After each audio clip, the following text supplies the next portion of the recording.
안녕하세요, 서린이들 리우예요. 오늘 저는 서울을 벗어나 경기도 안양에 가고 있습니다. 앞에서 보셨다시피 화려한 불쇼와 음식이 있는 철판 요리를 먹기 위해서죠. 서울에도 철판 요리집이 많지만 오늘 가는 곳이 퍼포먼스가 화려한 곳이라고 해서 여기로 와봤습니다. 바로 고베하우스인데요. 평촌역에서 5분 정도 걸리는데 근처에 음식점이나 술집도 많이 있더라고요. 고베하우스는 건물 3층에 있습니다. 주차장은 건물 1층에 있어요. 내부는 생각보다 크고 일반 테이블도 있고 이렇게 철판과 같이 붙어있는 테이블도 있습니다. 저는 네이버 예약을 하고 점심을 방문했어요. 런치 코스는 평일에만 가능합니다. 주말에는 안 된다고 하네요. 코스 가격은 런치 코스 39,000원부터 79,000원, 10만원대까지 다양하게 있습니다. 저는 49,000원 런치 B코스를 주문했어요. 첫 음식은 스프인데요. 어렸을 때 부모님 손잡고 돈가스집 가서 먹었던 추억의 스프 맛입니다. 꽤 진하고 달달한 크림의 고소함이 느껴져요. 머스터드 소스를 베이스로 한 샐러드입니다. 소스를 너무 범벅으로 주셨는데 저는 소스 많은 거 좋아합니다. 그런데 채소를 씻자마자 담아주셨는지 물이 좀 흥건하네요. 샐러드도 무난한 맛입니다. 네. 왼쪽에 있는 소스가 폰즈예요. 거기다가는 곤약하고 야채를 찍어 드시고, 왼쪽에서 두 번째 빨간색이 핫소스, 해산물, 세 번째가 구운 소금, 네 번째가 겨자 소스예요. 그러면 두 가지는 스테이크 찍어 드시면 됩니다. 요리 시작 전 철판을 한번 닦아주고 바로 시작합니다.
각종 채소들이 나왔습니다. 온도가 높은 철판에 조리해서 바로 먹는 거라 아삭하고 안에 수분을 다 담고 있어요. 폰즈 소스에 푹 담궈 먹으면 새콤한 소스 덕에 애호박의 단맛이 더 올라옵니다. 브로콜리도 뭔가 생 브로콜리 같았는데 불향이 나면서 안은 또 익어 있고 그래요. 철판 요리의 장점은 재료 본연의 맛을 잘 살려주는 데에 있는 것 같습니다. 해산물입니다. 새우, 참소라, 가리비, 관자예요. 새우랑 관자를 2등분 해줄 거니까 조각으로 따지자면 인당 2조각씩 먹는 셈인데요. 접시는 큰데 재료가 적으니 상대적으로 양이 더 적어 보이네요.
감자입니다. 가비지 감자는 왼쪽에서 세 번째 빨간색 핫소스 찍어 드시면 되고요. 이 소스는 다 직접 다 만든 소스예요. 블랙 타이거고요. 이건 참소라입니다.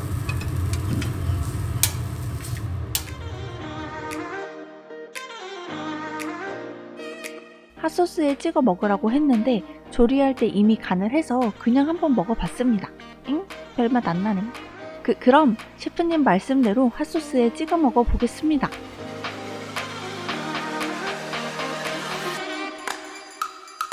역시 여러분, 먹으라는 대로 먹는 게 가장 맛있습니다. 핫소스가 살짝 매운데 고소하고 짭짤하고 매콤하니 아주 맛있어요. 그 뒤로는 아주 착실하게 핫소스를 찍어 먹었어요. 소라는 탱글탱글한 식감은 없었고 살이 단단했습니다.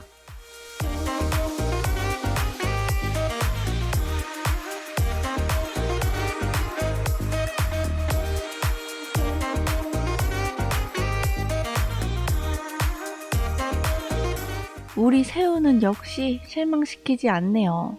아까 관자랑 샘소라는 간이 속까지 밴 것 같지 않았는데 이 새우는 아주 간이 잘 뱄어요. 블랙타이거 새우인데 일반 새우보다 향이며 맛이며 더 진해요. 양파가 정말 아삭하고 씹으면 달달한 양파즙이 나오기 때문에 양파랑 새우만 볶아서 핫소스랑 나오면 차 놓고 술 마시러 올 것 같습니다.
레어 정도로 해드렸고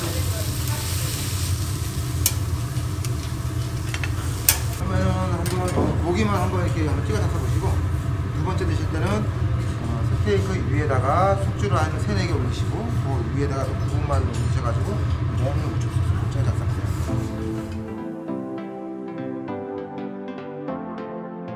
굉장히 먹음직스럽게 담았죠? 사실 애초에 이렇게 주는 건 아니고 개인 접시에 올려주는 것을 제가 다시 담아본 겁니다. 근데 이거 하다가 음식이 식을 수도 있으니 최대한 손을 빠르게 움직여야 돼요. 고기는 호주산 안심이고 인당 80g 정도 나옵니다. 미디움 레어로 구웠는데 꽤 부드러워요. 한우에서 느껴지는 고소한 풍미 같은 건 덜하지만 아삭한 숙주와 잘 구워진 마늘이 그 부분을 보완해줍니다. 그리고 이 겨자 소스 있죠. 이 소스에 찍어 먹는 게 훨씬 맛있어요.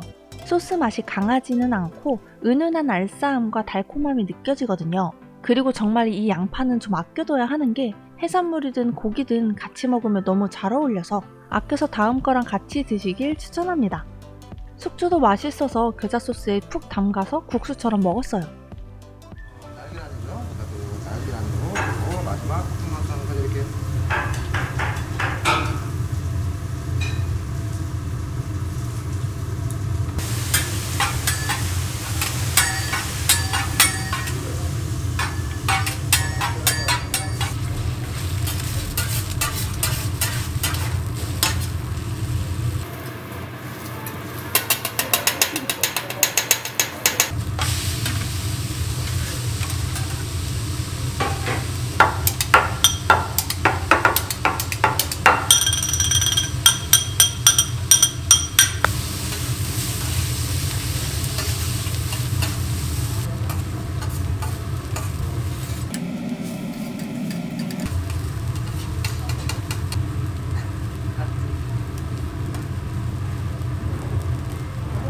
아이고요.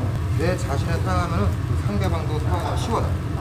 그래서 아이나 유는 별 차이가 없습니다. 들으셨나요? 내 자신을 사랑하면 상대방도 사랑하기 쉽다는 말. 스토리가 있는 볶음밥이네요. These skies of a different light. Why noise that keeps me up at night? I can't help but think back to you. I wish that I could find a face that I would recognize. I replay the memory of you. It's been hard. You know I want. 엄청 고슬고슬한 게 눈으로도 느껴져요. 볶음밥은 아주 그냥 간이 딱 맞습니다. 그리고 센 불에 볶은 중국식 볶음밥처럼 굉장히 고슬고슬하고 맛있더라고요. 깍두기도 푹 익은 깍두기가 아니라 담은 지 얼마 안 된 갓 담은 깍두기라서 더 맛있었어요. 그리고 만약 아까 고기가 남았다면 겨자 소스 찍어서 밥에 올려 먹어도 보시고 따뜻하고 촉촉한 계란 후라이까지 드시고 나면 든든하게 마무리할 수 있습니다. 후라이는 이 영상 보고 왔다고 말씀하시면 서비스로 하나 해주실 겁니다. 별거 아닌 것 같지만 입에서 사르르 녹는데 굉장히 부드러워요. 저는 이 볶음밥이 아직도 생각날 만큼 맛있게 먹었습니다. 후식은 커피와 푸딩 중에 선택하시면 됩니다. 처음엔 뿌티첼 푸딩인가 했는데 그건 아니고 좀 더 라이트한 귤 푸딩이었습니다. 이렇게 오늘은 화려한 퍼포먼스와 함께한 철판 요리를 먹어봤는데요. 저도 TV에서나 봤지 실제로 본 건 오늘이 처음이라 신기하고 즐거운 시간이었습니다. 다만 음식만 보고 봤을 땐 1인 5만원의 가격에 음식량이 좀 적다는 느낌이 들었고 구성도 단조로웠어요. 제가 갔을 때는 고기가 호주산이었는데 최근 후기를 보니 한우로 바뀌었더라고요. 그리고 당연한 이야기지만 가격이 올라갈수록 재료의 퀄리티나 종류도 많아지니까 참고해 주시고요. 철판 요리의 장점은 수분감 가득한 요리를 바로바로 먹을 수 있다는 점과 바로 앞에서 셰프님의 현란한 기술을 보는 재미가 있다는 점이 매력인 것 같아요. 오늘 식사를 하면서 느낀 게 아무리 셰프님이 경험이 많고 잘하신다고 하지만 매번 새로운 손님들 앞에서 그 순간 집중력을 최대한 발휘해야 하니 정말 대단하신 것 같다라는 생각이 들었어요. 그래서 오늘은 가격 대비 음식 양이나 구성은 좀 아쉬운 점이 있어도 화려한 퍼포먼스나 널찍한 식사 공간 등을 생각하니 한 번쯤은 와서 즐거운 시간 보내기 좋은 곳인 것 같습니다. 꼭 이런 데 와서 이렇게 해보는 애들이 있죠. 그건 바로 나지. 큐!